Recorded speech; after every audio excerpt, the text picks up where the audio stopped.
the news. This is Focus on Liberia, and I am Dennis Jar. And I am Anthony Cllr, hosting, of course. This is Focus on Liberia, where we educate, we elevate, and promote all things Liberia. In today's edition of our program, The Hour of Politics, we are discussing why Councillor Tiawan say Gonglo for president and what is in his 10-point plan. To discuss all this, we have two outstanding members of Team Gonglo seated comfortably and prepared to engage in what will be a political dialogue on the forward march of our dear country, Liberia. And so we will ask you who have joined us to do us that favor by sharing the political dialogue. Gentlemen, please, anything you're doing with your phone, please mute your phone. Reduce the volume, please. All right, folks, sorry for the interruption there. And so, Joe, please make sure you reduce the volume of your phone. And as I was saying, join us by sharing the broadcast with anybody. Liberia needs a leader, and the search cannot be taken for a joke. We have men, not a woman yet, that are running. And one of such men is Tiawan Gongloe, a lawyer. Some people call him the poor man lawyer. And he said he's our guy, and he has a plan. These are the issues we want to discuss. To do that, we have Mr. Yeni, who is here representing Team Gonglo. It's good to have you. Welcome to Focus on Liberia. Thanks for having me, Tony. All right. Yenin Gova Shan is chairman for the platform committee Friends of Tiawan Gonglo. Also here and seated, looking really, by the way, is my own Minnesota brother, Joe Mullenberg. Mr. Joe Mullenberg is the executive director for Team Tiawan Gonglo, Minnesota. It's good to have you. Welcome to the broadcast. Thank you for having me. All right, Joe, and if you are listening to the broadcast anywhere, please turn it off. Do not listen to it, or else there will be feedback from your end. Do not listen to it on your phone anywhere else. Just listen to me, and the broadcast will be successful. And so, folks, again, we want to say welcome, and we want to apologize for the little distraction there. We are all set now to talk about Tiawan Gongloe and his plan for our dear country, Liberia. And gentlemen, I can't welcome you enough. Let me put myself in the middle because I'm about to throw some serious questions at you. But let's ask for family first of all. In everything, families is key. Joe, how you doing? How's the family? The weather is cold here in Minnesota, isn't it? Yeah, it's very cool, man. That maybe we have to get used to it. But you know, the fresh snow fell yesterday, and then we have to get used to it. And I mean, nothing but to say it's cool. It's fairly cool right now. All right, Comrade, how's the weather at your end? How's family? Well, the family is doing fine. The weather is cold. I mean, this is the time in Minnesota that it gets cold, so we are used to that. We expected that. So. Oh, I didn't know you're in Minnesota. I want to know about Joe. I wanted to let you know that I'm in Minnesota too. Oh wow, it's good to know that. Why? I've been in Minnesota almost all my life. So. Oh wow, wow, that's good. Myself too. I've been here all along since I moved here from our beautiful country. I thought you were on the East Coast. No, I'm not. I'm here. Okay. All right, folks. We getting into the first question here that we have for Team Gonglo. Why Councillor Tiawan Gongloe for president?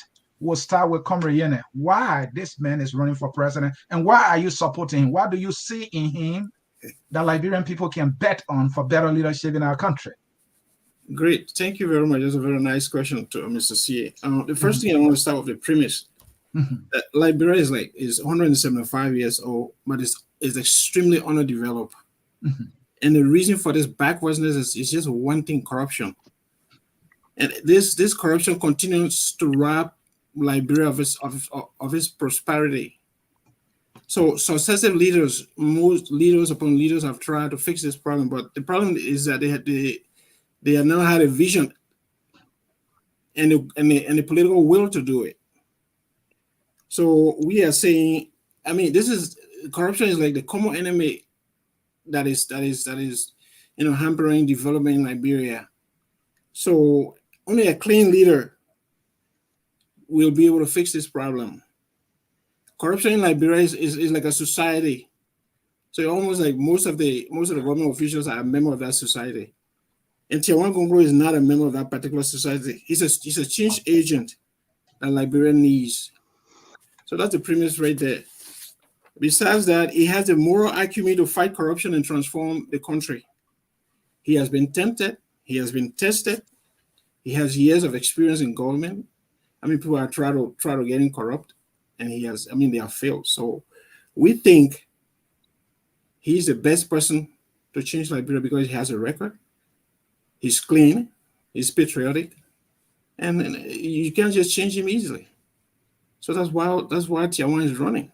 I mean, have we not had any clean, patriotic leader with experience and education to have served our country as a president, and then we fail as a country under that person's able hands, for which we can bet on Tiawan? I mean, Tiawan has the qualities that many leaders in the past had, and we fail, isn't it? So how is Tiawan different, other than what you're telling me? The difference is that I mean, what I said was that most of those leaders didn't have the political will, to change things around. Because if you want to fight corruption, you have to take punitive measures. I mean, I have been following Liberian politics since I was a little kid in fourth grade, and I have not seen anybody go to jail for corruption. There was one time when before Ellen got there, Judy Bryan was sent to jail for a day. And then during the Doe administration, there was a gentleman, his name was Nangwe, who was sent to jail. He worked at the Freeport. He was sent to jail for like maybe a couple of days, a few days or a week, and he was taken out. So if you want to fight corruption, people were executed. Yes. People were executed for corruption. Yes.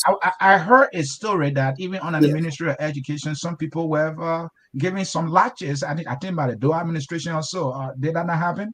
Yeah, let me just say you another. I mean, from my memory, there was a military paymaster who was going up country to pay the soldiers. Mm-hmm. This gentleman, for some reason, I think he was not paying them well. He took some of the money, and when he came back, he staged an accident right under the Gabriel Tucker Bridge. I mean, somebody can bear me out. I'm just speaking from my memory. Mm-hmm. So when they found out that he had not paid all the soldiers in the Leeward counties, and he pretended that there was an accident, this man was grabbed. They took him to BC and shot him. Now, Tony, the most embarrassing thing is that Samuel K. Doe, who came and shot people and killed people, turned out to be corrupt. So you see, so hold on, let me hold you there so we can bring Joe in. Hold on there. Let me come. So that is the thing. Doe himself came with that anti-corruption campaign. Yes. Tiawan has a broom. He's leading what he calls a broom revolution to sweep corruption. Like Tiawan, some leaders in the past came with that anti-corruption message. Doe went as far as executing people, if my history is correct, if not executing or killing them or beating them, things along that line happen. And Doe carry on those things. That Doe became corrupt. And so I'm looking at history and saying, well, nearly everyone we had came with some message of change and they end up being corrupt. How? What can we look at for Tiawan to be that different person? Yeah, the difference is that Tiawan has worked in government for years, and he has been tested. He has been tempted. He's very clean. I mean, this is the only person I've known in Liberia that will take a trip, a government trip, he will give him a per dime. This man will go and bring some change back. If you tell Liberians to raise their hands right now, it will be very difficult to find somebody to do that. So Tiawan has been tested. He has the records. He has shown to the Liberian people that he's very, very honest. I mean, there's no way to. So that's what makes him very different from all the other people you're talking about. So you said the corruption in Liberia, your words, is like a society. I describe it as a monster, and it is entrenched in a society. It's like 99% of those in Liberia believe that it is the way that works in Liberia. Tiawan is one man with a broom. Other leaders try. Ellen attempted. She classified it as a what? Vampire, and she gave up on the fight. This is a monster we're talking about. All other leaders fail. So Tiawan has to come up with something. So what is that tool that he will use to fight this corruption? So the what makes Tiawan distinct from all those people is that he's not, like I said, corruption in Liberia is like a society. When you're a member of a society, so that is very difficult for you to, to break the law. Tiawan is not partaking in corruption. He has shown to the Liberian people over the years that he's very strict, he's very honest. People have carried envelopes full of money to this man. He has refused the envelopes. So this is the kind of person we need in society. He has been tested. He has a track record of being uncorrupt. He's very clean. And if all you're saying about Komreyene is all true, yes. What made you think that this would not work against Tiawan? Because Tipote was one such person. I can say any day that Tipote has an impressive credibility record, right? And he ran. All Liberians knew that Tipote was never corrupt, right? But they didn't choose him, all because he was not corrupt. Don't you think this will work against Tiawan? The very Liberian people have changed now. This is what makes corruption a tradition in Liberia. It's not easy to get rid of a tradition. Something has become like a tradition. So this is why Tiawan is very heavy on law and order. So in order for you to stop corruption, he's gonna use the law. He's gonna take punitive measures. And this is why he's asking the Liberian people to endorse his candidacy so that they can support him, so that he can fight. Because fighting corruption is not going to be an easy task. You have establishment politicians in Liberia that are willing to spend enough money to fight this gentleman. When you talk about Tiawan, people say, "Oh, the man doesn't have money." The man is very clean, he's very good, but he doesn't have money. But people with money in Liberia people that have been living off the Liberian government are going to fight this man vigorously. This is why we are asking the Liberian people, please endorse this gentleman. This is the only option we have. This is the first of its kind in the century. If we miss this opportunity, we're gonna be in a mess. How many times people like Tiawan can come by within a century? When I was growing up, I really used to admire church people. But then church people work for Doe, and then I don't know. In the end, church people I used to really like church people. But I've not seen anybody else in Liberia like this man. I mean, don't get me wrong. There are some Liberians that are working in Liberia that are very honest, but they don't come out easily. But this is the one man who has shown himself. Even me, when I work in Liberia, look, thank you. If you go to work in Liberia, let me tell you now. If you go to work in Liberia, two things will happen. Thank you. We'll get back to you. Komreyene is the chairman for the platform committee platform committee of Friends of Gonglo. And he joining me here from my home state of Minnesota. Also, this is like a Minnesota affair. Maybe this is not fair to all those who are watching right now. Maybe this is not fair. Let's bring in the man, Joe Monover. Mr. Monover is the executive director for Team Gonglo, Minnesota. Joe, we can welcome you enough. The question is, why Tiawan Gonglo for president? And before you speak, we had people coming with the anti-corruption message. They started the fight. In no time, they failed. All right. And Tiawan is saying he's our guy. What are the tools he's going to use that he has in his arsenal that have been tested, for which we can bet on him? Joe, what is it? Yeah. Thank you for that argument. I really love that. Thanks. And then thanks for the opportunity of giving me to speak on this. Let me start with my opinion. Tiawan Gonglo. First of all, let's look at why is Tiawan Gonglo the best among all the presidential candidates. The first thing, let's go bit by bit. The rest of the presidential candidates are talking about presidency. Presidency. I want to be president. But Tiawan is saying, let me be your project manager. That's another big difference. You're anxious for the presidency. Somebody say, let me be your project manager. And if you look at the word project, before you become a manager of a project, you must have known a lot of things about that project before you decide to say, okay, let me be the manager. The one making it completely unique and different from the rest. Now, This is the situation. Before you become a president, you have to have experience of the presidency. All our presidents in the past and to the present have never had any experience before they ascended to the position. And even the aspirant right now, they don't have any experience. The one making him different is he was close to being a president by working with the former Amos Sawyer as special assistant. So working with Amos Sawyer, he was open to the presidency. He was open to how the country will be governed, how the president govern the country. So that experience is already there.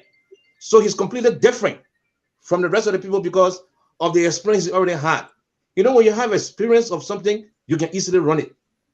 So, and then when it comes to corruption, and besides, before I get to the corruption issue, in fact, the whole country and the whole world should know that Tiawan Gongloe sacrificed his life for Liberia.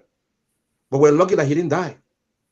You know, because of defending human rights, you know, he almost got killed. He was arrested by child stealer. He was beaten. His private part was knocked upon in jail. He was urinating blood. Why did he go through all that? Only because of the love that he had for Liberia. So which of the candidates ever went through that for us? Nobody. They're looking at the world presidency and want to get there. And maybe they're looking at elephant meat. I'm so sorry. I'm a Liberian, but I hate to hear that our country is an elephant meat. That everybody can go and take peace. So even if you don't have love for the country or not, you want to go for the meat and take piece of the meat. But I want to say on this station to the whole world, I can be a Liberian and accept the fact that our country is an elephant meat. It is not an elephant meat. We have to control things in our country. And the only one that can do it is Tiawan. Liberia now is in the ICU. If you are a medical practitioner, and then you are a medical doctor or a nurse, you know what I mean when it comes to ICU. Because of corruption, the entire country is in ICU. And before you get out of ICU, you need a doctor who can prescribe not only medication, but the right medication and give it the right diagnosis. Then you'll be able to get out of ICU. But when you have a series of doctors around who are doctors, you know, they don't have specification in what is happening to you, of course, you're going to get a wrong prescription. Now we got a lot of doctors. Joe, we got a lot of doctors because Liberia in the ICU, they want to Liberia out. But are they the right doctors to get Liberia out? Can they provide the right prescription for the patient that is called Liberia? The only doctor that I look at that can provide prescription for Liberia is Tiawan. Joe, so, you are saying this is what I said. Joe, can you hear me? Yeah, I'm hearing you. Okay, may I come in? And I want to ask you, you are saying Tiawan is the only doctor. That word only is strong. And if he can be the only doctor, that means he might have been tested as a doctor, that he has conducted maybe political surgery in this case. So let's look back. Yeah, where has Tiawan Gongloe performed any political surgery to deliver Liberia from any illness or disease? Talk to me about that. That's a very good question. Mm-hmm. The political surgery that he conducted was to be tested and given money to go on a trip to represent government. And he went to represent government. And then instead of using that money for his hotel or whatsoever, he told them, look, you know, I don't need this money because my hotel bill has already been paid for. He could use it. But that's a political surgery. So, but instead, he brought the money back. And people were surprised. No, this is a change that I have, that I should have used, that this is the money you gave me to use my hotel, because my hotel was already paid for, so I brought this money back. That is a political surgery. You know, so it's very difficult for a Liberian these days, you know, to go, you know, be represented in a country, and then your hotel bills and things are being paid for, and then somebody else pay for your hotel bill, and then the one government gave you to pay for your hotel bill for the second time, you bring it back. That one they call it eating. That is the surgery you're talking about. Let me tell you something. Look, when I was coming, that is one political surgery. Hold on, Joe. Let be conversational. Let be conversational. Hold your peace. You will come in. When I was coming up, you know, it was instilled in us that when you find money, you should report it. We'll report it to our parents. So finding money and returning it or trying to find it, is not new. In fact, there's a young man in Liberia who found, I think they said the amount was 50,000 Yeah, that's and right. then President Weah had to reward him, and all the elected officials in Liberia, they were all calling him and giving him. So for Tiawan Gongloe to return a little per dime that he didn't exhaust, it's not a big deal, and that's the political surgery. The country has serious Okay. Let me problems. come in. Let me come in. Let's look at somebody sacrificing his life. Mhm. You sacrificing your life for the country. Mhm. Jesus Christ was the only one that sacrificed his life for us, we the Mhm. Christians, to Mhm. save our soul. And he was the only one. Tiawan Gongloe sacrificed his life for us. He was almost killed, I said initially, by Charles Taylor. He was arrested and brutalized because of the sacrifice he made for Liberia by defending Liberians as a human rights lawyer. That Has is a political surgery. transformed He would have any died. institution? Has Tiawan transformed? Because he is saying he wants to lead the transformation of Liberia. And Comrade Yenny, I'll soon come to you. Let me throw this one at you. He wants to lead the transformation of our dear country. We have to look at something to say maybe he can do it. What institution has he transformed before we can give him the institution Liberia? Ministry of Labor. The Ministry of Labor. He has a track record of the Ministry of Labor when he was at the Ministry of Labor. Mhm. He brought transformation in the Ministry of Labor by hacking the work permit for foreigners so that Liberians would get jobs. He didn't take bribe from the foreigners to say, look, please take this and allow us, to be in the job market and leave Liberians out. He said no. Okay. So he hacked the work permit so that they'll be they'll be out of so that they get chance to Liberians to come in to work. That's something else that he did for Liberia. There's somebody who loves the country. That's the only person that would do that.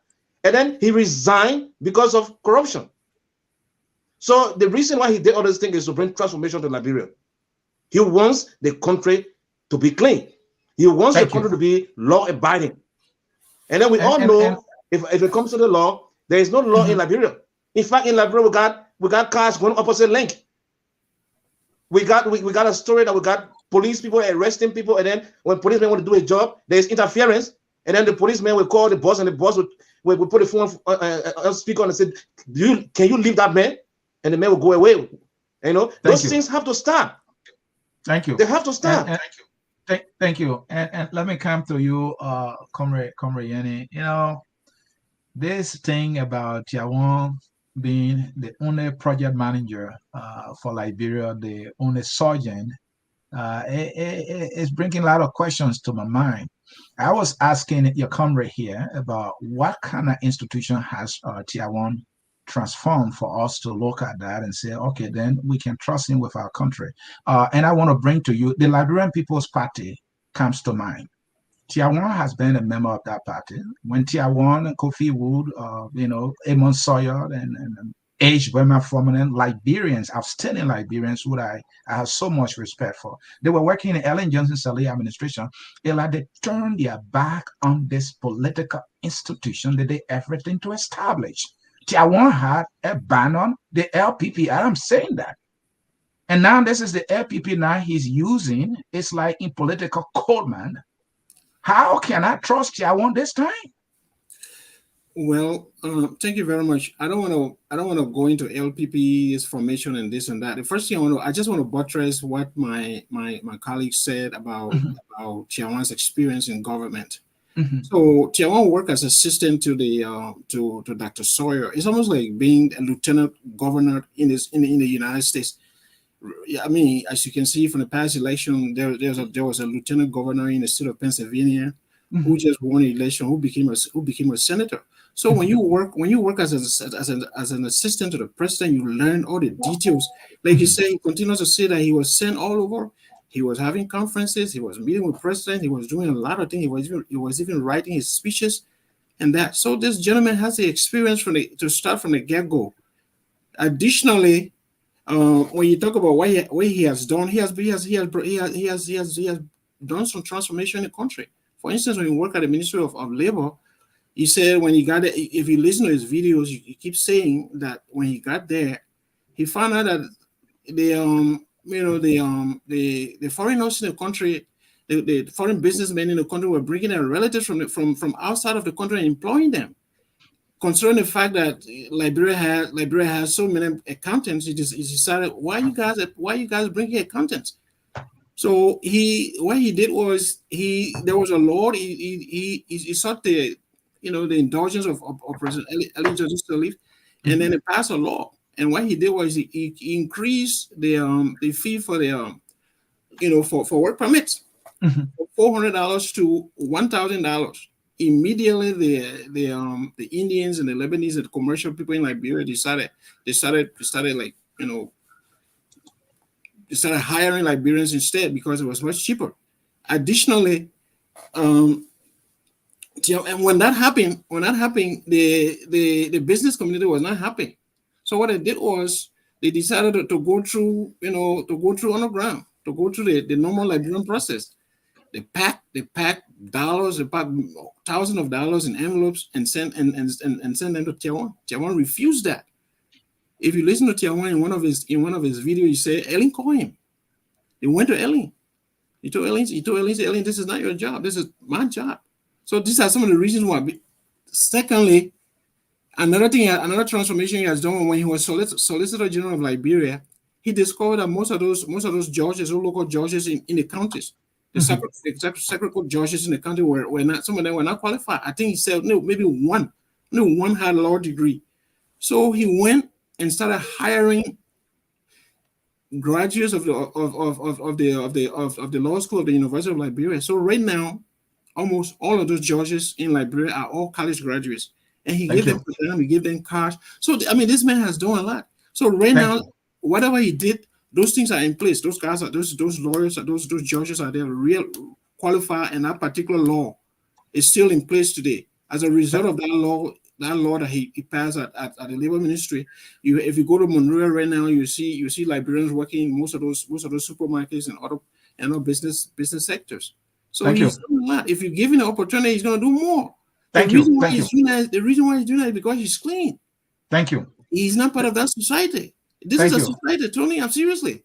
Thank you, Comrade. Thank you. And thank you so very much. And folks, if you are just joining us, the program you are watching is The Hour of Politics. Yeah, I focus on Liberia, where we educate, we elevate, and promote all things Liberia. And if you are a member of Team Gonglo and you want to be part of the discussion, we set up the phone line. This is the number to call right now, only for Team Gonglo members who could not get on video today. Call the teleconference number and we will be bringing you in to participate. I also see Cisse Goya. Mr. Goya, if you are hearing me, you have the privilege and opportunity to call in to also chime in. I hope you are not on the clock. Usually you are on the clock at this time. Gentlemen, we'll take a short break. When we come back, we'll go to the phone line. Seems to be some members of Team Gonglo are there, to contribute to the discussion. We will be right back.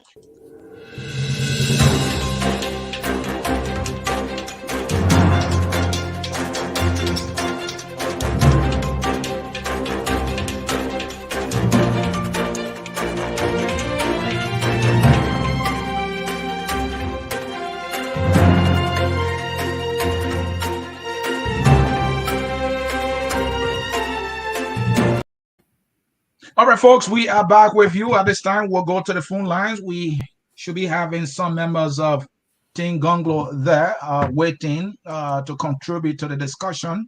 The phone number ending in 6224. Your name, and I'm sure you're joining us from Minnesota. Answer the question, why Tiawan Gonglo? Quickly. Are you there? Yes. Are you talking to me? I'm talking to you. Go ahead. Why Tiawan Gonglo for president? This is Goya. It's good to hear you, my dear brother. Why Tiawan Gonglo? I know you put your neck on the line and on the table for this man to be president. Why Tiawan Gonglo? Talk to us. I don't put my neck on the line for Tiawan Gonglo to be president. I put my neck on the line for Liberia to be better. And because I believe that Liberia can be better, and I believe that there is one man right now that can do that, and that person is Tiawan Gonglo. That's why I support Tiawan Gonglo. But why Tiawan Gonglo? The Liberian people got a saying that in order for us to trust, in order for you to plot a new map, you got to first sit on an old map. So let me tell you what an old map is. What has Tiawan done? as an integrity person. I know people are saying, bringing back money to the government when, you didn't use it, it doesn't mean that, you are an integrity person. And to that, I would say, in a society where corruption has permeated the fabric of everything we do politically, yes, that is something decent. But when you look at a reform that my brother talked about at the Solicitor General's office, where he had to make sure that there was a law passed that ensured that content attorneys were going to be law school graduates, so that people, because when you empower, when you infuse impunity into anything, you take away the rights of people, and impunity is the reason why corruption is rampant. And when corruption is rampant, then you take away from everything else that government has to focus on. You take away from education, you take away from healthcare, you take away from the justice sector, you take away from security. And so Tiawan Gongloe, being a person who stood for integrity, who has persecuted criminals in government, and is the right person for Liberia at this time. When we talk about what are people going to do for our country, Tiawan has told us that he is going to try to stop that rural-urban migration, where people feel the need to leave rural counties to come to Monrovia, because Monrovia evidently has become Liberia. And so the way you do that is to provide incentives for companies that will move out of Monrovia to establish in rural areas. So the further away you are from the capital, the more tax incentive and tax breaks you get as a company. And as we start to build these economic hubs in these various counties, people will no longer feel the need to have to come to Monrovia to earn wages. One of the things also he's looking at is to ensure that you build schools that are not just equitable, but also accessible and have the same qualities as schools are in Monrovia, so that people don't have to leave Lofa County, don't have to leave Kawiakan to go to Monrovia. As it is right now, if you want to be a lawyer, you have to leave Kawiakan and go to Monrovia. If you want to be a doctor, you have to leave Lofa County to go to Monrovia. And so a county like Lofa that has over 180,000 registered voters, right now, as it is, if you want to earn anything beyond an associate degree, you have to leave Lofa County. And so when you tell people not to come to Monrovia, that Monrovia is congested, but you don't have the resources in Lofa County, you don't have the hospitals, Mr. Goya, the school system, then people are going to be forced to migrate to Monrovia. And so Tiawan Gongloe has that plan to ensure Mr. that Goya, diversify and move the hub of the economy, the hub of education, the hub of security across the nation, so that it's decentralized, and that way everybody will have a share. Mr. Goya, can you hear me? Cisse, I can hear you. All right, thank you. Look, Cisse, I know you are a proud public school teacher. I can listen to you here all day, and you can explain and explain. That is a beautiful thing. We need a lot of good people to explain these things to us. But Cisse, at the end of the day, brother, it's about winning. So talk to me. Where is the Tiawan path? What is the strategy for winning? I saw him in Butu, all of it. He's into the villages. Most of the areas that he's reaching, that's impressive to me as an individual, right? But those are the places sometimes election commission can reach. You see the sense of fiasco right there in Monrovia. These are people that might not be reached to even cast their ballots for Tiawan. Talk to me about strategy and his path before we can build all these schools you're talking about. The path to victory is exactly what Tiawan is doing. It's telling every Liberian that their vote counts, and ensuring that we are not telling people what is important for them. That we're going to listen to people, and they're going to tell us, they're going to tell Tiawan what's important to them. And so, because quite too often, the politics is flipped in Liberia. The politicians tell you what they think is good for you instead of listening to you. And so what Tiawan Gongloe is doing is going from village to village. These people have been overlooked. These Liberians have been overlooked, whose votes have just been reduced to what they get per day to eat. And nobody's telling them about what it means to be a Liberian, what their vote means. Look, here's what it is, and this is what Tiawan has been telling people. When you cast their one vote on their day, you're giving somebody a power of attorney over your life for 6 years or for 9 years in the case of senators. You're telling people for the next 6 years, for the next 9 years, you will decide what is good for me, my children, and my grandchildren. And Tiawan is taking that very seriously. And he's saying before anybody can give us that power of attorney, we want to hear from you directly. And so the path to success, the path to winning for Tiawan is going village to village, Liberian to Liberian, listening to them about their pocketbook issue, and with them forming a strategy forward for the solution, because we do not believe that one person sitting in Monrovia has the solution for people in Kawiakan and in River G and in Solowo. We do believe that talking to those people in Solowo and in River G and in Kawiakan about what's important to them, what is their dreams for the future for themselves and their children and their grandchildren, is the way forward. So that is the strategy to winning the presidency, and that is what Tiawan is doing. Cisse, finally, and in a minute, please. One of your colleagues is on the line too. I want to bring him in. The Tiawan's plan, the 10-point plan, a better Liberia is possible plan. How did Tiawan or Team Tiawan arrive at that plan for Liberia? Is it one of those things that both people, gather in some little room, or one both person just finished writing it, where the Liberian people talk to? Did you do research? Did you go in the field? Did you gather data, before arriving at that plan? Talk to me about that plan, and how good is that plan also? The plan is solid, and the reason the plan is solid is because it's people-centered.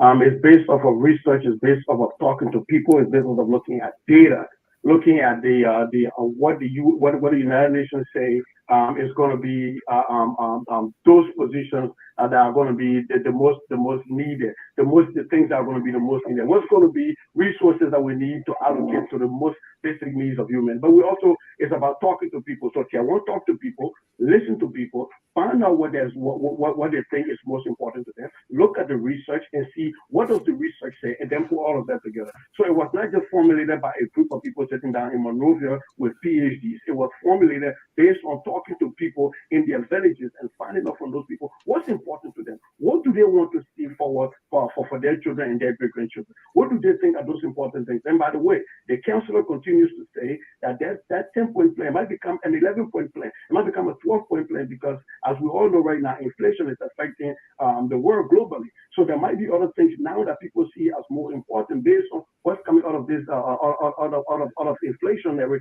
pressure right now in the country. They say, oh, by the way, Councillor, can you add this? The true mark of a leader is not putting stock in stone, is to say, yes, now, this is what we see as the plan. And as we go forward, as we talk to people in villages, that is going to change, because that's what leaders do. This was not a plan put together by PhDs. It was a plan put together by the common people in Liberia.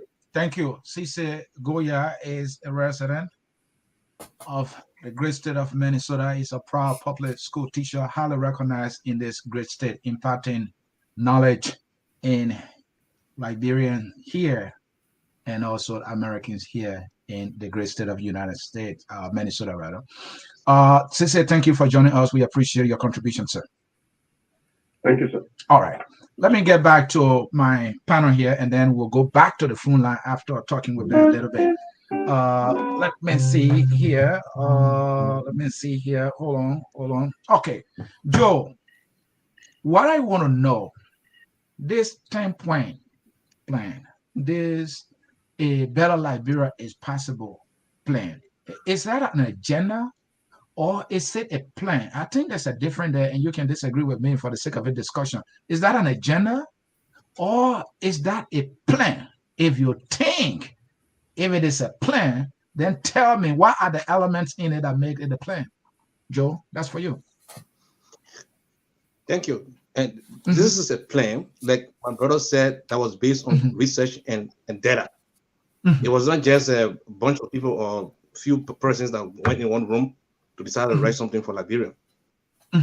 That was based on complete research, and complete data were given. So this is a plan that is good for Liberia, because this plan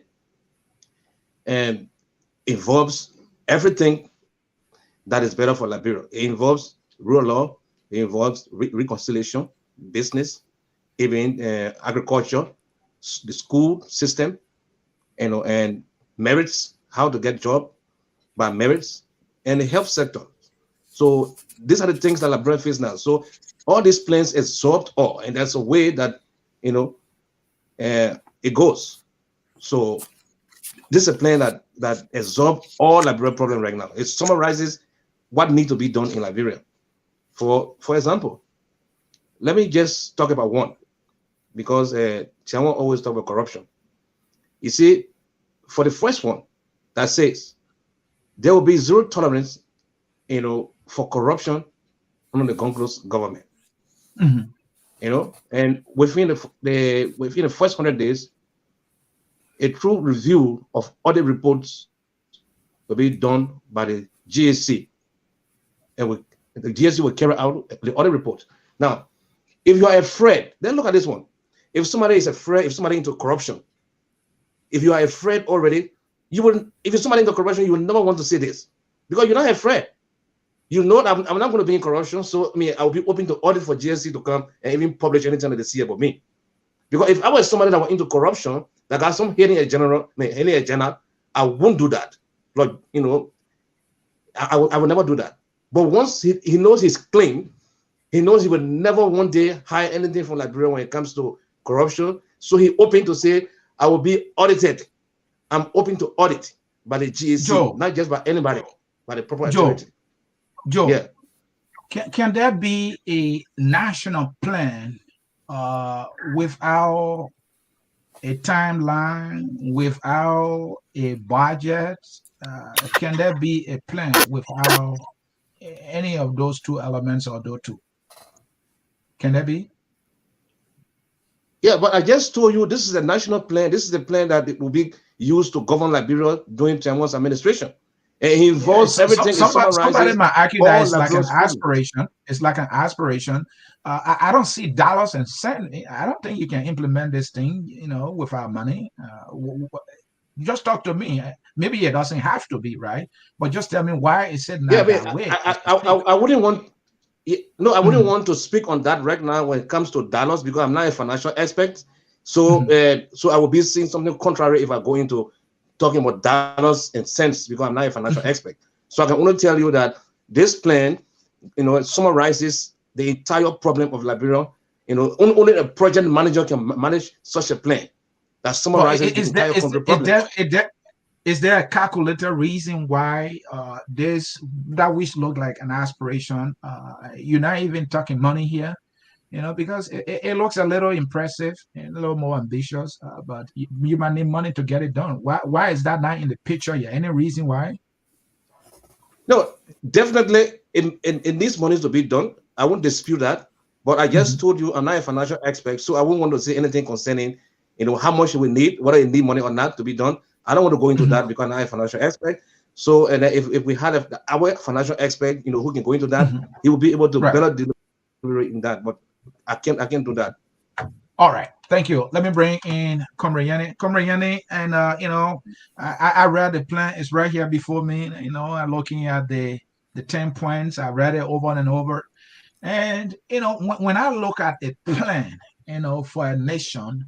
I want to see the money too, even if you're not I want to see the how, detail. I want to see the steps, I want to see the tools that will be used. Tell me whether those things are like invested in this particular plan or is it coming. Talk to me about that. Well, thank you very much. The first thing I want to say is that I just want to say something about I want to buttress what CZ just said about the trips, the trip Tiawan took into those towns and villages. This is the very first time in the history of Liberia a presidential candidate has gone to those villages. So as he went to those towns and villages, the people were talking to him. People were telling him exactly some of the things they need. So you note that he was taking notes. He was modifying some of those things, some of those plans. Like he talked about providing, free healthcare services for the elderly, for pregnant women, for little kids from 1 to 5, and all of that. So as time goes by, he continues to modify, the plans because based on what the people have to say. As far as cost is concerned, that's one of the things that we definitely need to work on. Like for instance, nothing can really happen in Liberia if Tiawan were to take over today. Nothing can happen if you cannot put a stop to corruption. So when you look at it as a general, he starts with zero tolerance on corruption. So in the first 100 days, there are details. He has plans to to review all these reports and start taking punitive measures against people. So once you put a stop to corruption, It's almost like this is how he puts it. The treasure of Liberia, the cover of Liberia is like a basket. So anytime you put anything that is always leaking, you have to close those baskets, those loopholes. Once you close that, the little money that is going to be coming in will be used, for social services in the country. So that's basically why he's very heavy on corruption, on fighting corruption. Number one on his list.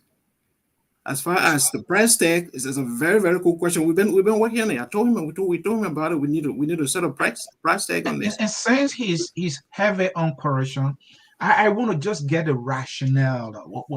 What are the dividend that the country stands to benefit if he vigorously fight this devil, the monster called corruption. Yes. I mean, give me so why this fight is so important. Tony, the country is rich. Liberia is still rich, despite the fact that places like the Nima Range has been mined for since 1963 up to now, non-stop. The country is still rich. We haven't even started investing in agro industry. Can you imagine there's some countries in the world that don't even have natural resources? We have the land. We have so much. The village I come from has a mountain, has a gold mountain. There's uranium. I heard there's uranium in Tabita. There are so many. We still have a lot of natural resources. But the only problem we have is that when these companies come, you have our officials colluding with these people and taking money. So if we have some money to stop those loopholes, definitely there will be a lot of money. There will be a lot of money to go around to provide social services for the people of the country. So Tony, if you go to a village today in Liberia, go to Liberia on a weekday. Go to a village on a weekday. You will see, if you go to a town, you will see a lot of kids that are not in school. It hurts my feelings when I see that. So it's because we don't have the resources. So we still have the resources, and the only way we can get that money is to put stop to corruption, because that's where the money is going. If we put stop to it, definitely there's going to be a lot of money. And this is what I've not seen from Team Gonglo, because your central message here is tied around corruption, and it's reasonable, right? Because it has been more than that stumbling block, to development, just about everything in our country, right? But I'm not sure if you guys have found that symbolic message, that illustration. In my village, you used to say, well, if you have a leaking bucket and you're trying to fill it with water, you will not be able to fill it. Yes. So if you want to fill the bucket, what you do is you have to patch the bottom of it or with quota or just about anything you think that can stop the leak. When you do that, then you will be able to stop that leak that is causing you all the distress. You people need to find that way. That's right. That's right. Because you're not just going to jump up and start fighting corruption. We got to find out why people are so corrupt in Liberia. There are reasons. People don't get paid on time. The salaries are not much. And all this, there's so many reasons for the corruption. So once most of those things are under control, definitely we have enough money to go around. And so those temptations that you are talking about, somebody's not paid on time, the salary is small, and and it is like a culture, and it's not instilled from the home, from the schools. Teachers are taking bribes, students are buying grades. That is across the country. So how do you move into the different institutions? This is why the churches. Anthony, this is why. Anthony, can I come in? Anthony, you said something, Anthony, that I go ahead. Anthony, you just said something. You just said something that I want us to look at. I don't want to accept the fact that we consider that as a culture. This is why Tiawan is coming to power. Things that are happening right now. Tiawan wants to make sure he minimizes what is wrong right now. We shouldn't consider it as a culture. People not taking pay on time. It has to stop. Ghost names in the ministries take pay before the actual people. It has to stop. You cannot have ghost names in all the ministries. That's corruption. So when the paycheck drops to the ministry, the first one that will take pay are the ghost names. Then the actual people who working, who do the job, they owe them. You don't owe the ghosts. The ghost salaries and the paycheck is on time. You don't owe them 1 month. But the actual human beings that are in there, You only there 6 months. It has to stop. It shouldn't be considered as a culture. It should not be accepted. I don't want to use the word culture. How would Tiawan stop yeah, that? but he coming. That's why the leaf used to say head counts in ministries. Head counts in ministries. You know, Tiawan will make sure, I'm very sure, there will be head counts in ministries. So when you have ghost names, you have a ministry, for example, a ministry of education, and you say 500 persons working in the ministry in the ministry of education, and actual 120 people. Joe, 21st century, you're talking head count? Is it not bringing technology? No. You know, no, but online look, banking, listen, let me say something. Kind of Okay, let me say something. We believe in technology. We believe in technology. That's true. But look at where we're coming from. Look at where we're coming from before technology comes. We have to start something. We don't have to say, look, how big is Liberia? How big is a ministry that has like maybe 1,000 employees? How big is that? That we have to wait for technology before we do that. If you are waiting for technology before you're doing that, there will be more ghost names added. So when you say you're waiting for technology in the next 2 years before you start doing head counts or 2,000 people, more ghost names will be added. It will be going up to 2,005, 5,000 people. So before technology comes, while we're putting in for technology, we'll call you and say, look, all the people that are working in the ministry, line up over there, we count you one by one. And we'll look at the payroll, the rest of the ghost names, we cancel them. Because the ghost names taking pay on time more than the actual human being. That is not fair. Thank you. Christmas season, the ghost names, the ghosts celebrate Christmas. The ghost guys celebrate. Our people are not celebrating the Christmas. They go into the bank. No money. Joe, they got slipped. Let me finish. They are ghosts. Let me finish. The ghosts, our own people suffering. They're over there, dancing buga, and they are suffering. They're pretending. If we send them money from here, we experienced that the last time when they went for the money at the bank. They said there was no money in the bank. But you can't tell me ghosts. We don't see ghosts. But you can't tell me the ghosts did not receive money. We don't see them. But logically, all the money were going to the ghosts. Thank you. That's not fair. You can't see the, it's not fair. You can't see the ghosts. You can't see the ghosts. Now, how you know that they're celebrating Christmas, Joe? That's right. No, I just told me because they take pay on time. You don't owe the ghosts, or you owe the people. All right, thank you. Let's come to Comrade Yanni. Yeah, go ahead. Yeah, Joe. I think the Ministry of Education has a system in place. They have a technology. I think they have a software. I was just giving an example. I didn't say, Comrade. I didn't say Ministry of Education. I was only giving an example. The Ministry of Finance. Be Ministry of Education. Yeah, sorry, the Ministry of Finance. I wanted to say the Ministry of Finance. The Ministry of Finance has a system in place. I think they have a software over there that they can use for payroll. Like most of the people that work in government, I don't think that the payroll is about 100,000. If I'm not making a mistake, it might be under 100,000. So you have a system. They have software packages, and besides that, they are auditors. So when Tiawan takes over, all you need to do is most of those kids that are working as auditors, all you need to do is just to encourage them, retrain them, and pay them and encourage them. They are very patriotic. They're not going to steal.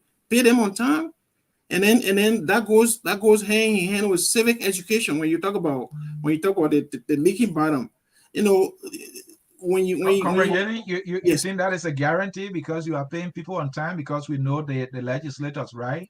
And even during early time, people were some of them were making 15,000. They were still stealing, right? Yeah, this is why. Go ahead. This is why Tiawan is saying when he takes over. One of the crucial areas he's going to look at would be the salaries of the folks from Capitol Hill.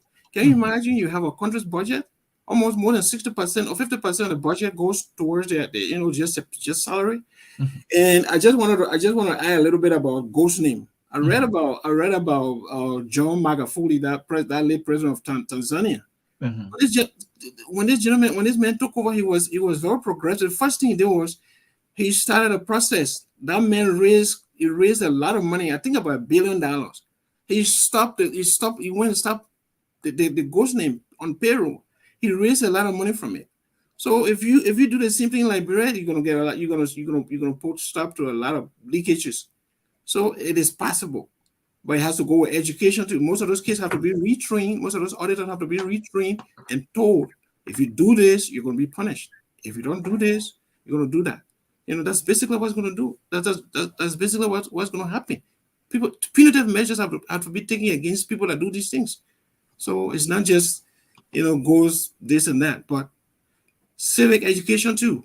So when people will start training kids, telling them, it's not good to steal. Can you imagine? My daughter, and she's third, she's in second grade. She knows about corruption. So we need to start educating Liberians from the bottom. Yeah. Up. Yeah. It's not All going right. to happen. Tiawan is going to lay the foundation, but it's not going to happen right now.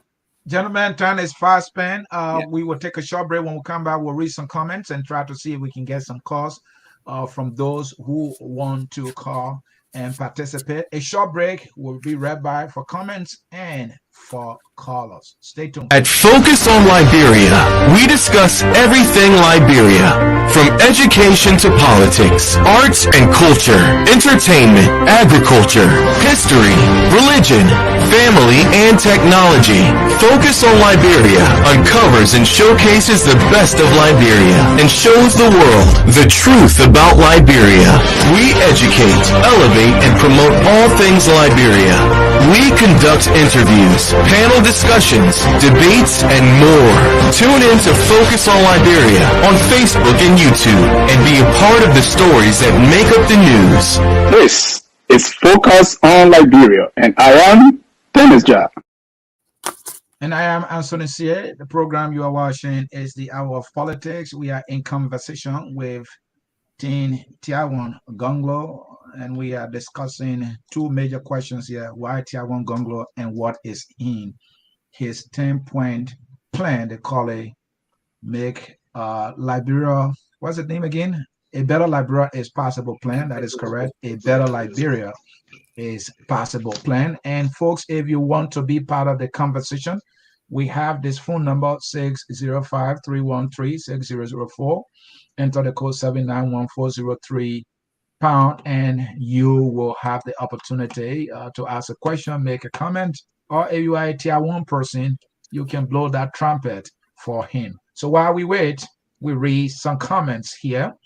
Let me see. This one is from Mr. Ja Bitter Truth. Our incoming president for a better Liberia, Tiawan say Gonglo. Let us hear from Urich.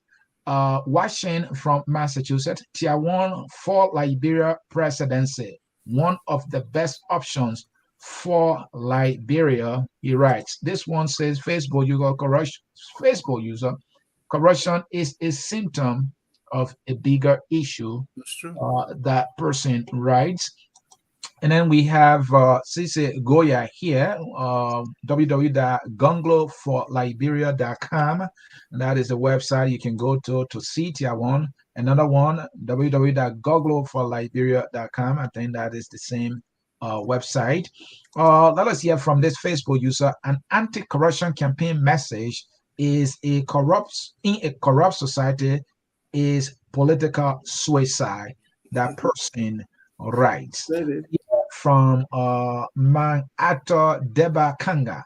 Election is about numbers, and Councillor Tiawan Gongloe does not have the numbers to win presidential elections in Liberia. That person writes. Glad year from Stephen Keita. Councillor Tiawan does not have population to win election in Liberia for now, maybe 2029, and he is deciding Tiawan Gongloe's fate as though he has the Manjawine. Let's hear from this Facebook user. Tiawan say Gongloe is the best project manager that is going to deliver, given his experience and service to country, humanity since 1982 till today. That person concludes. Let's hear from Patrick. Patrick writes, your own government, you are able to buy roasted cassava for yourself, then you want to talk against good people? That person is making some palaver there. Let's hear from Marcus Davis, who is providing the funding because this man is damn poor, no contact. The person you said Tiawan is poor, he has no contact. That person is saying that. Let's hear from Eddie. Gongloe has very limited contact internationally. How is he going to find us? That's the thing. Liberian people say the ones that has contact is going to. Ellen had contact. Where are we? So the whole contact thing don't go by. You have a piece of job. The president says a piece of job someone has to do, and you say contact anyway. Maybe that person has a point. Like yeah, from Bitter Truth again, Mr. Bitter Truth writes, when you really look at most Liberians, they are not ready for a better Liberia, but love to see their families in power. Harris Man writes, I am interested in this program, Anthony. Please send me the information, phone number, and time. I know Well, Harris. the phone numbers is right there in the scrolling text below. You can call right now. The phone number is also posted on Facebook. You can also call right now and participate. I hear from Thomas Nati Sonua. Who I got that right? The counselor will be a key maker in this process. That person is also stating their own right there. Gentlemen, let me see if I have some callers. Bear with me before I can bring you in here. I have a call formula who is focused on Liberia, public policy analyst here is on the line. Call, dear sister, welcome. You can hide. Talk to me. Hello, everyone. I'm enjoying the program. Mr. Guva is someone that I've known my whole life. How are you? Good call. Yeah, I think that of course, and I may be biased, but I know Councilor Gonglo personally. He's an advisor, been an advisor of mine for the time that I was in Liberia, and one that I could go to and kind of scream about the stress of trying to work in the public sector in Liberia, and he was always very helpful and insightful. That being said, I would like to say that we are really dealing with some petty, really surface issues. Petty is probably not the correct word, but some really, shallow issues. Talking about things like ghost payroll. Government now pays people through direct deposit. These are issues for discussion maybe 2006, maybe even 2011. But the government of Liberia actually pays people through direct deposit. The only time you really have an issue of ghost payroll is if there's special projects that are ad hoc where people are paid cash. And then, like, for example, this whole census issue, right? You pretend you have all these census people and then, you go and steal. But corruption is not a causal factor of Liberia's issues. Corruption is a symptom. It is not the causal factor. The causal factor is much.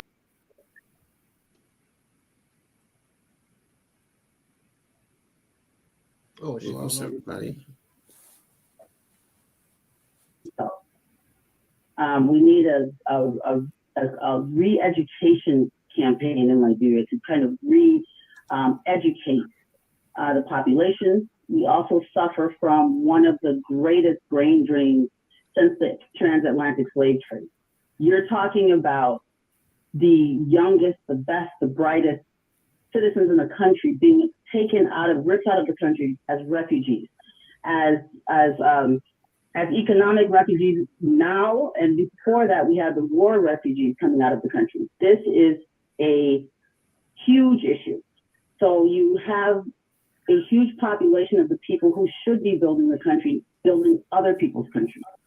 You have a huge population of the people that should be teaching our students, teaching other people's students, doctors, attending to other people's patients. And we're here talking about ghost payroll. We have a government that is too big for what it needs to do. It needs to be reduced in size exponentially. Carl? I mean, you're talking about issues. Yeah, go ahead. Yeah, Carl, in the Gonglo plan, you are big on education, and I think all Liberians should be. That is the way out of where we are to get to where we need to be. In Tiawan's plan, they talk about education a little more here. Let me read something for you, and you can speak to that. The school system under a Gonglo administration shall be geared towards producing highly skilled professional Liberians equipped to lead Liberia and capable of functioning in any work environment anywhere in the world. Also, our schools should build a vibrant student community that will again serve as research-based critic and the conscience of our society, and a place for academic freedom, excellence, as well as an avenue for promoting accountability, unity, reconciliation, social justice, sustainable peace, economic growth, development, and prosperity. As a policy person and a person who doing research historically, does this make enough sense to you when we're talking about how we educate our country? This is like an aspiration. Is that enough for you? It's enough. Okay. It's great to have a vision. Mm-hmm. What the devil is in the detail. Mm-hmm. We can say we want these things, but we have to explain how we're going to get there. Mm-hmm. What is the roadmap to attain this, right? Mm-hmm. It's not talking about ghost payroll, which is one of the least of our issues. When you have competence and everything else, that won't be an issue. So the first thing is, how did countries that were devastated by war, the real devastation comes from the loss of competent human capital. Mm-hmm. There needs to be a drive for people to repatriate to Liberia. If it does not happen, we will not have the skilled professionals to build those schools. Schools are not buildings. Schools are not in your head. Schools are actually taught by human beings. You need teachers. There's no such thing as a good school without good instructors. That's true. And I don't care how much, we build up campuses and universities. You can be taught and educated in a garage or in a kitchen in one village by a very good teacher, better than you can be taught by an unqualified person in a state-of-the-art institution. Mm-hmm. You need to have people have the ability to impact knowledge upon young people. And how do you get that out of a population that has so much brain drain? You must work on repatriation. I hear no one talking about this. And so finally, a country that has, so finally, Carl, because of time, what will you suggest as a citizen to Team Tiawan to sharpen what they already have if the Liberian people should take them serious? I think the Liberian people should take them serious. Okay. First and foremost, I think that Councilor Gonglo is the best that has put his hand up to run.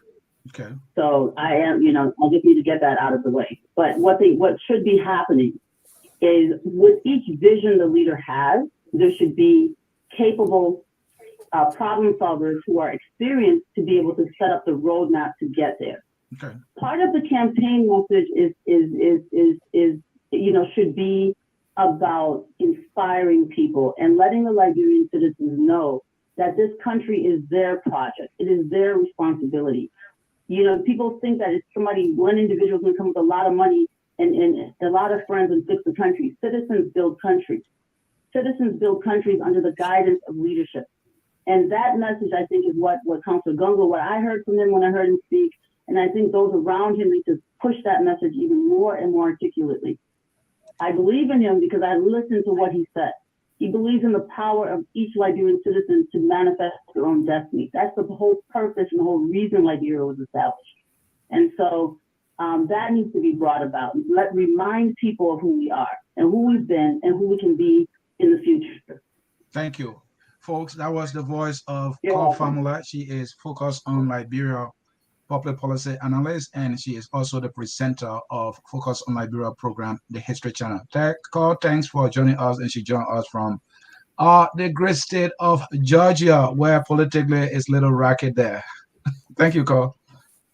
So, yeah, go ahead, Yanni. Yeah, Cllr made a lot of salient points. She talked about brain drain. That's one of the problems we have in the country. We have a lot of trained Liberians that left the country because of the war. Mm-hmm. And when Tiawan came here to order, those are some of the things we're talking about. He talked about having an all-Liberian conference to bring all other Liberians that are living in the diaspora, to sit down and chart the course of the new Liberia that he's thinking about. Mm-hmm. We're talking about engineers. We're talking about people in all areas. I mean, he's not going to do this thing. He's not going to do this thing alone. So, for instance, if he becomes president, he already has something on paper. Cllr said another good thing that I just told you earlier. The devil is in the detail. So basically, we're going to get to the bottom of this thing and start working the details out. but we need Liberian, we need trained people to work with this man. And he said on several occasions. Thank you. All over the world that are really trained. Thank you. Thank you. And Joe, let me bring in our man Harrison here. Mr. Poir, quickly, you have a minute. Harrison, are you there? Harrison, are you paying attention? Can you hear me? Can you hear me? Loud and clear. Go ahead, speak a little louder. You have a minute. All right. Yeah. So, thank you for taking my call. So for me, to be real honest with you, Brother C, I'm so frustrated. I want to address Liberia issue from our the state of our nature, right? As African people, as Black people, right? Because why I say that, I mean, many years later, we still haven't gotten it right. Because it starts with corruption and it ends with corruption. Now we're listening to, your studio guests right now giving us all these, plans about how they're going to stop corruption, all that, right? But I mean, about 12 years, almost 14 years ago or so, Madam Sally was there. Government was rated as one of the most corrupt governments, right? There's a lady who was old. So I mean, I just thought maybe she was going to, very lay down her legacy as a grandma, something like on the website. And all of a sudden she became one of the most corrupt, president we ever had. Okay? Just recently I shared a page, on Facebook of a one man questioning Black people acting. Okay? And as soon as asking the question, the very first place he went to was Sub-Saharan Africa. Now we haven't established a real systematic institutionalized democracy free of corruption. So the question becomes, what guarantee do we have with all these plans that are going around?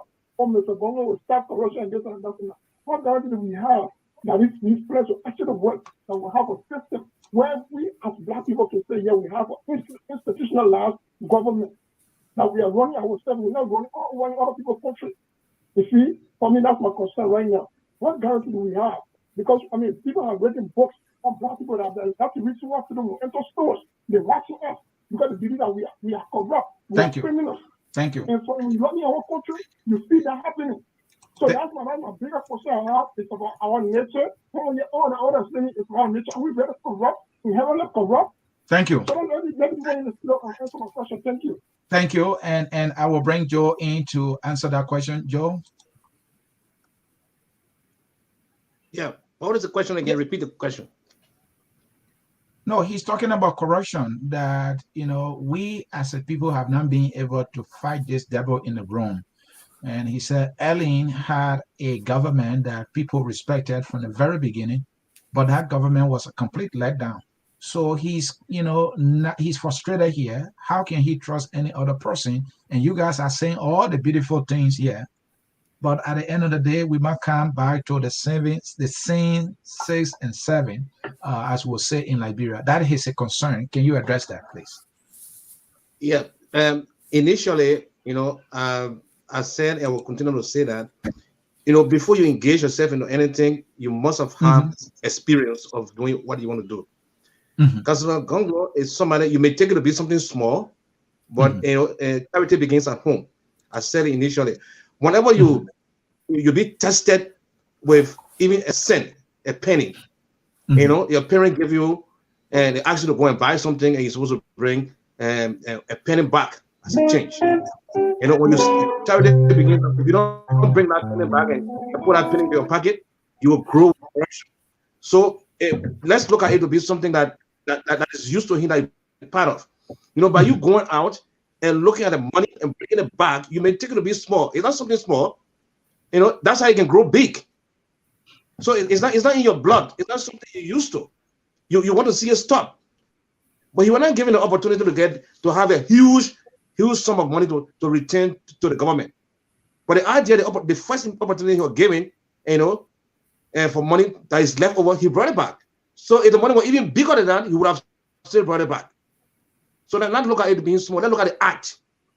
The act is something that you're not used to. So once you're not used to those things, it's not going to be practiced in your administration. When people do that, you're going to prosecute them. That's what he's saying.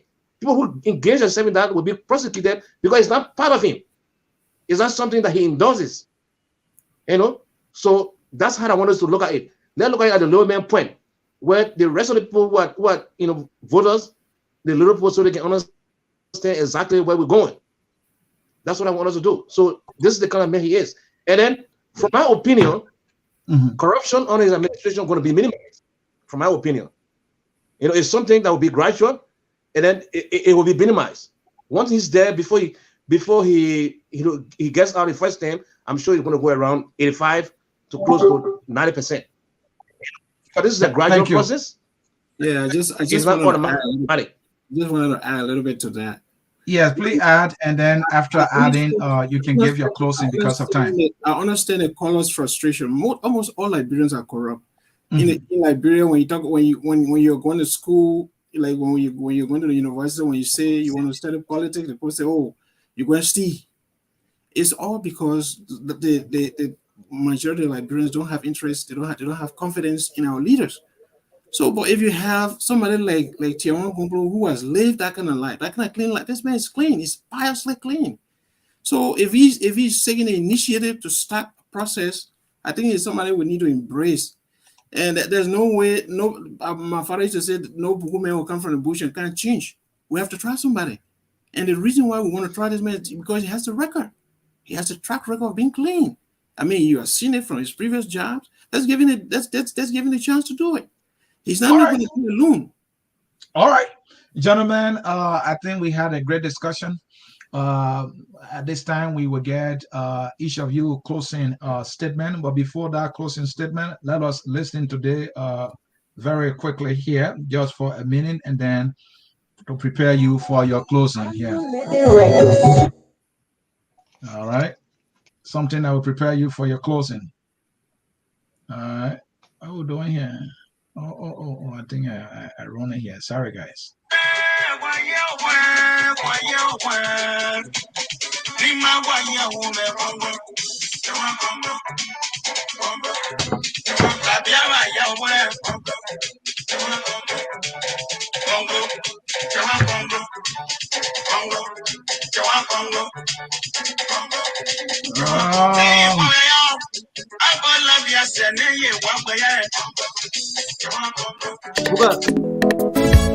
President Tiawan Gongloe is here for 2023 presidential election. Are you leading records? Sweet sound.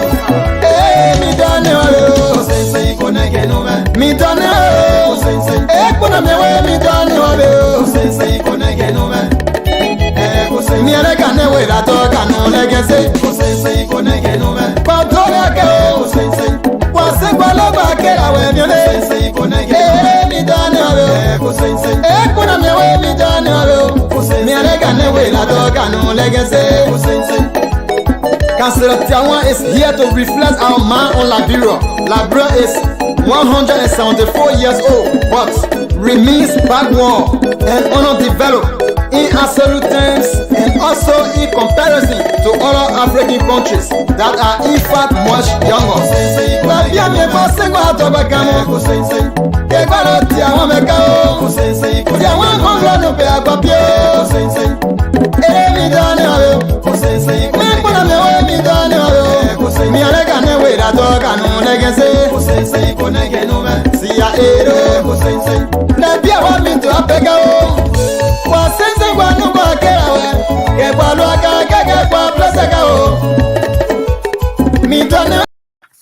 All right, every good thing must come to an end here. I focus on Liberia. I was trying to prepare Team T. I want to give a closing each that will remain on the minds of Liberians who follow this broadcast and those who will follow later.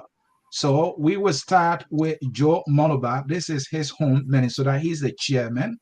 And so let him speak to us. Joe, 2 minutes to close. I have to go push my cartoon. 1 minute to close, please. Joe Monober, please. Joe okay. Monober. Thank you very much to the audience.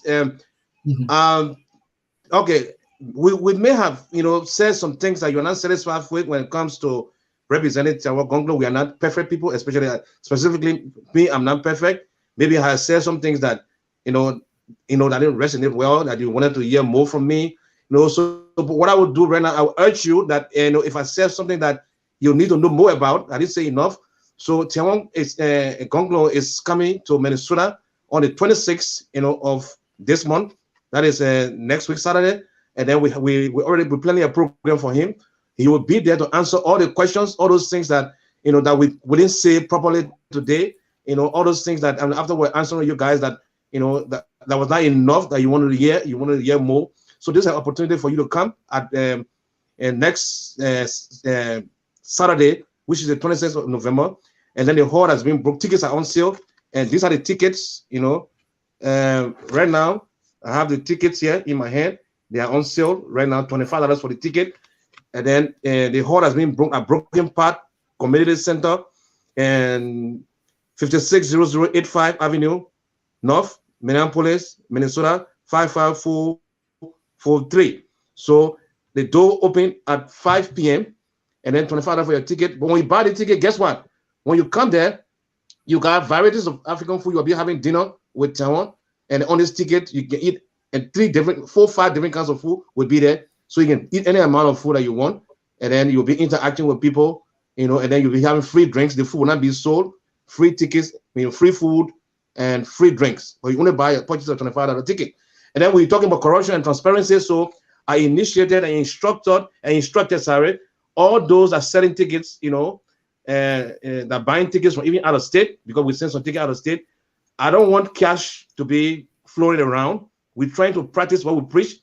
So there was some instruction that all these tickets should be paid through our cash app. For example, if I'm selling the ticket to you and you want to buy the ticket, the only thing I'm going to do, they're going to ask you, do you have a cash app on the Zelle account? Oh yes, I have a cash app on the Zelle account. And also, so can you put, then we get a cash out of the Zelle account to that person, to that individual, and then they put in the $25. So when you put in, you get a ticket. So we're not trying to accuse anyone or say somebody's going to be corrupt, but what I'm looking at is that in the US, sometimes we have our own money and we don't know how much we have. I don't check my money in my wallet. So sometimes women, especially, they don't check the money in the bank, in the press. So when somebody gives you money, you put that money in your press, among your money to distinct, to know, okay, this is what I put there, this is what I put there for Minnesota Team Gonglo, and this is what I had. You may not know because you didn't know the actual amount that was there. So to avoid all this, when you use a cash app, to buy the tickets, it will be better. So once the person uses the cash app, they got a receipt, paste the receipt in the chat room. So nothing is hidden. All the receipts will be done in the chat room. So if you're in our chat room, whether you're contributing or not, you will know exactly how the tickets have been sold. So everything will be purchased with our cash app. Our cash app and Zelle is on the screen. And then you don't have to be at the program next Saturday before you contribute. Look at it on the screen, you'll see and FOG, FOG Minnesota, and you see our Zelle account and Team Gonglo Minnesota, you will see the Zelle account there. So you can make your contribution. Once you love Tiawan Gonglo, we want you to please make your contribution because tickets are being sent out of state. Some people out of state are not coming, and some are coming, but those are not coming will be buying the ticket through the cash app. So everything is done, And then one other complaint we receive that we try to solve, we receive a complaint from people that, whatever this program in Minnesota, we don't dance enough. We pay DJs, we get them $500, to DJ a show. Then there will be too much protocol, and then after the protocol, the DJ will only be given 30 minutes to play music, and the program is over. So will you have a difference this time around? I guarantee you, yes. That have been put into place. And you pay $25, you come and enjoy yourself because according to the program, we may get a Council Gonglo like 1 hour, 30 minutes. It's enough time, for him to talk to people, answer all your questions that we didn't answer well. So then the rest of the time, we're going straight into the program, and then I can guarantee you that we 2 hours of dancing and acquaintancy. So imagine 2 hours traditional music playing from all walks of counties. Not only Nima County, from everywhere. I'm from Maryland County. Imagine I told them they have to play some global music and then bass music and everything will be there. So I urge you to come there, and then I can't talk too much now because of the time. But on the 25th, we'll come reappear to give you details of what will be really happening there. So I'll reserve the rest. Between now and the 25th, I will give you the rest of the things that will be happening. So we urge all Liberians, come and celebrate your holiday. You know, if you don't have the way to celebrate a holiday, come and celebrate a holiday at Broken Park Community Center, as I said, and purchase your ticket, $25. There will be a lot of people, you know, coming there. Americans will be there, Liberians and other national. They promise that they will be there. So let's come and interact and make friends. So thank you very much. I'll see you again on Friday on this program, where I will be able to explain more about this program at Things on 4. Thank you. Thank you. Thank you, Joe. Yeah, thank you very much, Tony, for inviting us here. First, I want to apologize because, you know, for my colleagues that didn't come on time. I mean, today we just talk about corruption. We didn't even look at, you know how Tiawan is going to fight corruption, you know, through the use of the judiciary and the police and all of that. We didn't even talk about agriculture. There's so much in this man's plan that we didn't talk about. But hopefully, the next time we appear, we have the opportunity to, you know, to discuss our Liberian people. I also want to thank all those that are watching us. And it appears, I mean, based on the messages that are coming, people are interested. I just want to appeal to all of those that are saying, you don't write Tiawan off, you know, right away because, oh, the man doesn't have money. Let's give this man the opportunity, because we, you know, in Nima, we have this parable that says that this is what we've been looking for from the sky. We found it right on the ground. We've been looking for somebody very honest, somebody very pious, somebody who has lived that kind of life, and the man is right there. So let's just put our hands around him and support him. For few that you don't have to give us money, but you can just send us ideas, go to the webpage and make recommendations, encourage your friends to join us. Let's give him the opportunity. You never know. This man could change Liberia for the better. I want to go to Liberia and, you know, like get on a cab from the airport and go straight to Gaza. You know, I want to see a lot of things happening in Liberia. This it's possible that he could do all of these things based on his experience and what he has done in his life and in government. So let's not write him off front. Oh, the man doesn't have money. No, let's try him. He doesn't have money, but he has what it takes to change Liberia. He has the integrity. So that's my message to all Liberians. You know, come here and help us. Thank you very much. Thank you. And we hope. No, Anthony, I beg you, please. There is something that I forgot. I'll be hit hard if I leave the show without saying it. If from the Midwest, from South Dakota, North Dakota, you know, guys. So if I don't say it, I'll be hit hard. If I leave the show, they will call me. Okay, from the Midwest said, you know, I should say on the show, during the program, there will be fundraising. That is the Midwest versus the East. So Minnesota is in the Midwest. So all the Midwest people that support Tiawan Gongloe, you know, it's not Minnesota planning this program anymore. It's Midwest versus East. And then we're targeting 100,000 during that program. So the Midwest asked me to say this thing on the air, that the Midwest versus the Eastern. You know, so 100,000 is the target of the fundraising during that program. I'm sorry I didn't say it when I was speaking. You know, I almost forgot. You know, I didn't want to be scrum back then, so I had to say this. I'm sorry for that. So Midwest versus East, 100,000, you know, will be expected during the program. Thank you. All right. Thank you. And thank you, gentlemen, for coming and making the case for the man you are supporting to be president of our dear country, Liberia. Folks, in cyberspace, this is how we will come to the end of this broadcast here. And so, folks, this is how we will close the broadcast here. They said the elaborator is here, and Tiawan Gongloe all the way.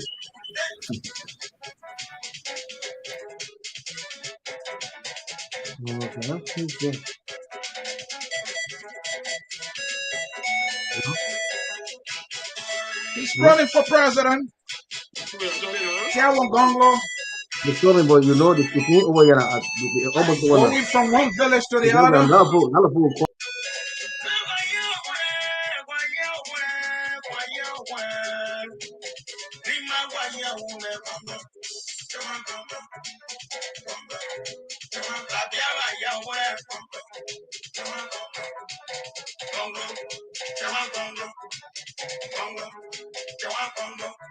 And so folks, the song you're listening to is from Tiawan Gongloe, and the song says, "Our time has come.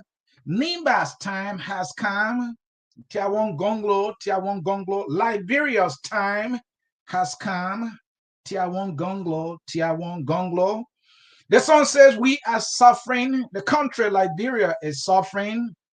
Lofa is suffering. Papa Gonglo, come to our aid. Please come and rescue us. The youths are suffering so horribly.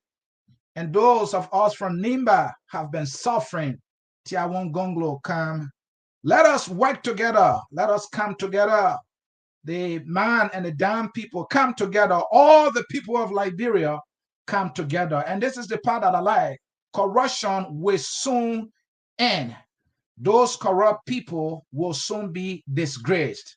What is son? What is son? And what is son?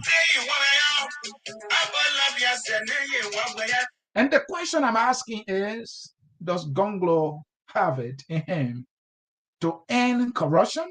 Because that's what his son is saying. But I have to leave. Gonglo is the one who will answer that question.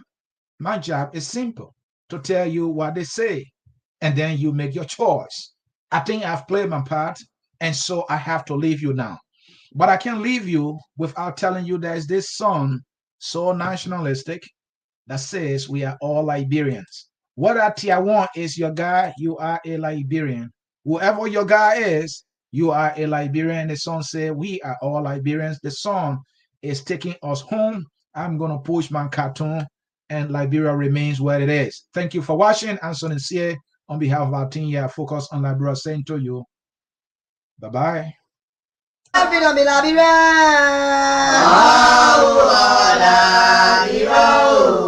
Oh,